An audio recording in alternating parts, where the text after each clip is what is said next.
My name is Skye. I'm from the US, and I'm very concerned about what today's elections are going to mean, not only for the country, but for the rest of the world as well.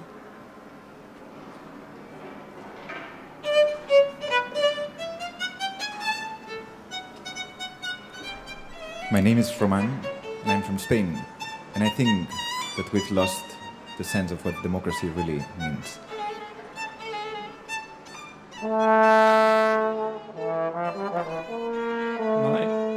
My name is Haite. I'm from Holland. And I think, well, whoever wins the election, we all still need to get along.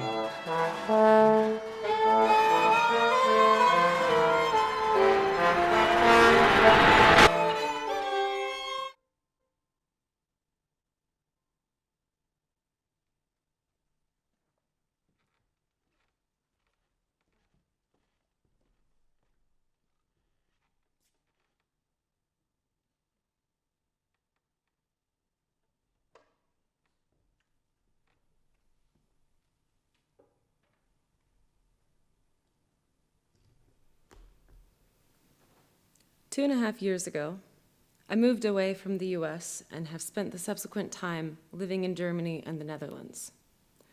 Living away from the US, yet also having been born and raised there, has given me the gift of developing a more clear-eyed perspective about both the US and European countries. The international media covers my home country quite often, so probably when you hear the words, "I'm American," you automatically conjure up an image in your head of what certain characteristics of being American is. I don't blame you at all if you do this. It's a very common practice throughout the world. You might think that you have a decent grasp of the US.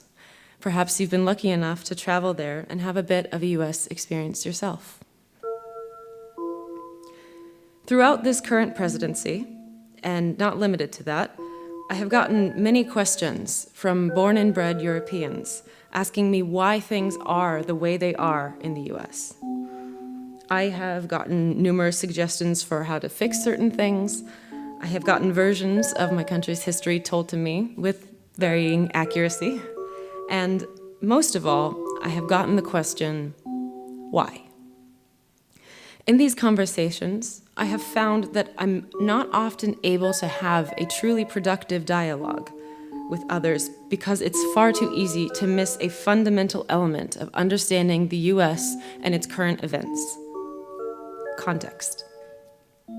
You see, I have found that many, though by no means all, Europeans accidentally or subconsciously draw their conclusions and judgments about the US based solely on a European context. Many assume that the infrastructure is an exact replica of this country's, or that the culture and history is similar enough so that implementing certain solutions would be as straightforward. Some things are the same, of course, but we don't have a European Union.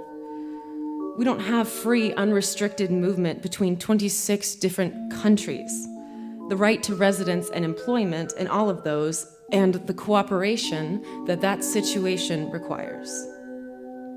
To be sure, we have 50 states that span across several time zones, a huge economy, and an enormous diversity of geographic landscapes, languages, and cultural mixing. But we are still, in the end, one country, not 26. And we are one country with a little over twice as much geographic area as the total EU, but with a population of 331 million, spread throughout all of that land, which is just under the EU total of 445 million. For some perspective, the Netherlands has a little over 17 million. The US population is 19.5 times that. Given this context, one of the most important factors to remember when trying to understand the US is that this continent experienced the Second World War very differently than the US did. Let me explain what I mean. The war was, and still is in many ways, quite immediate here. It's impossible for it not to be. Not even a century ago, this country had to rebuild itself after a war fought on its own land. European culture at large experienced traumas, horrible traumas, and had to quite literally pick up its own rubble, carry on, and rebuild itself alongside those traumas. They were so immediate, large, and for lack of a better word, accessible here, that one simply had to confront it. Without doing so, society fundamentally couldn't continue. And I mean that as much in culture as much as I do in infrastructure. I don't mean that to trivialize or detract from anyone's suffering. I just mean this as a fact of history. The war also became a shaping event for the US, but not in the same way. We barely had the war fought on our own soil, and as such, 99% of Americans never had to physically pick up the rubble. We did not have to eat tulip flower or rebuild. We just built. In being one of the key reasons the Allies won, while also emerging relatively unscathed, partially thanks to the geographic distance, the US reaffirmed the worth of democracy and the notion of freedom with whatever it takes, because freedom could clearly prevail. However, this is not to say that the US didn't experience its fair share of traumas, for it did. The key difference is that ours was largely invisible by comparison. When American soldiers came home after the war and the others of the 20th century, we did not have the infrastructure in place to give them the assistance they needed. Because of the vast geographic area, people could choose to distance themselves away from the country's issues and focus on their own realities, on attaining freedom, on making their suffering count for something. In the most recent election, the culture that grew out of these distances finally recognized someone in a leader who looked and sounded like themselves. A fundamentally lonely individual whose life experiences had taught them to view life as a tough competition. The US also has a lot of immigrants who share heinous traumas, some of whom who share those of this continent. But sharing the experience of a historical trauma with a culture who has not largely lived it has a very different effect on a society than experiencing it personally. Invisible trauma makes you lash out. It makes you panicked. It makes you react rather than respond. So does fear. A manufactured, distant fear evokes the same response as a natural one. Since the US has never been changed so much by authoritarianism specifically, for many Americans, the threat of authoritarianism is a looming cloud. A cloud, for better or for worse, is vague and sometimes volatile. One can fill in their own fears or symptoms of authoritarianism towards a vague target without recognizing the true signs of developing authoritarianism. Living in apprehension against a vague target makes the appeal of authoritarianism subtly but consistently higher. It also makes the appeal of those who proclaim to fight against it higher. And lastly, it makes the appeal of no matter what it takes, no matter the other imperfections, highest.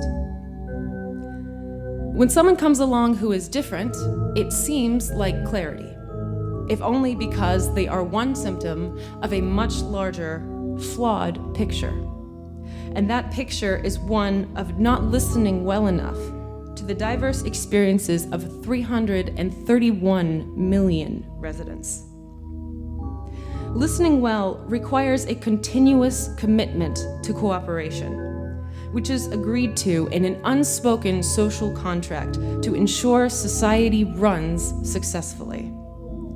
It is not weak to cooperate, it is survival and the maintenance of liberty. Cooperation is not agreement or endorsement. It does not mean compromising on what you believe. It simply means listening to what is being said rather than what we want to be said. And for the past 10 years or so, especially, in a country whose PR machine continually spits out the image of freedom, the impetus of cooperation has been notoriously absent. Cooperation, furthermore, must be understood inside a framework of freedom, an understanding that the notion of freedom itself is nuanced and often not actually possible without cooperation. With regard to the US elections, it also means recognizing that motivation against cooperation is often framed by an individual's definition of freedom. Is it freedom to or freedom from? And thus the cooperation and trust between others that is necessary to actually and continually avoid that authoritarianism is not ingrained there as it is here. And there is not the immediacy of history, by which I mean I have never walked down the sidewalk in any given US city and passed small gold tiles underneath my feet that read, "Hier woonte Elisabeth Cohen, vermoord 1945, Auschwitz."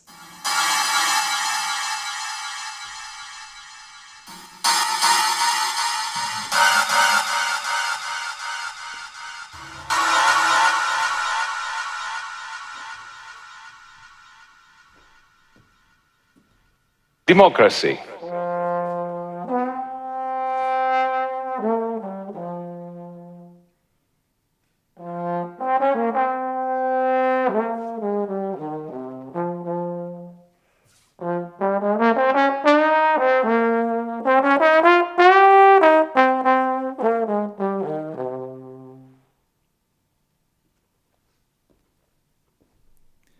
Am I allowed to say I don't believe in democracy nowadays? That used to be something that really stand for people deciding for themselves altogether. But today it seems like an empty shell to make us feel that we still are in control of society when we are not anymore. Let me show you why. Democracy. In the West, we make a colossal mistake, taking it for granted. We see democracy not as the most fragile of flowers that it really is, but we see it as part of our society's furniture.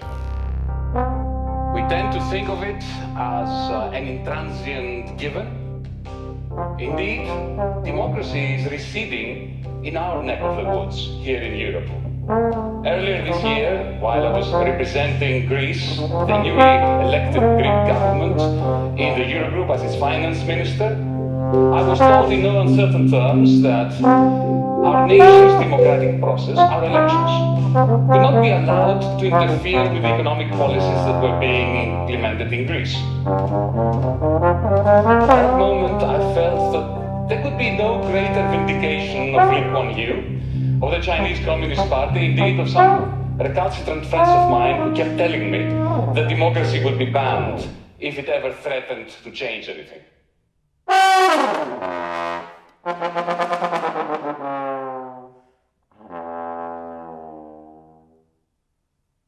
Seriously though, we've heard a lot about extremism recently, a nastier, harsher atmosphere everywhere. What we never hear about extremism is its advantages.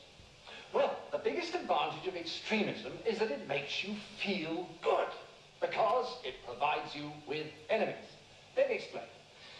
The great thing about having enemies is that you can pretend that all the badness in the whole world is in your enemies, and all the goodness in the whole world is in you. Nobody can do it like me. Nobody. Nobody can do it like me. Honestly. Nobody's stronger than me. Nobody has better toys than I do. There's nobody bigger or better at the military than I am. Nobody loves the Bible more than I do. Nobody builds walls better than me. Nobody's better to people with disabilities than me. Nobody's fighting for veterans like I'm fighting for the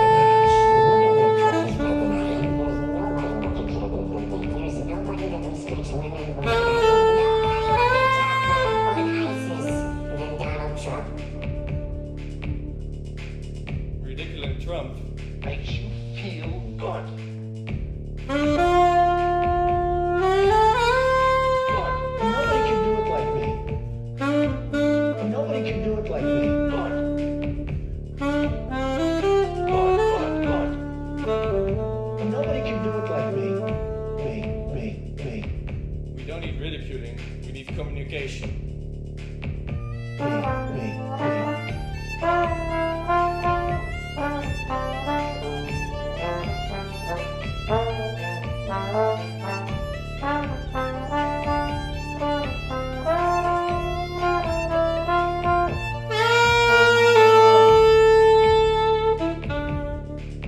not just communication. We need actual doubting ourselves.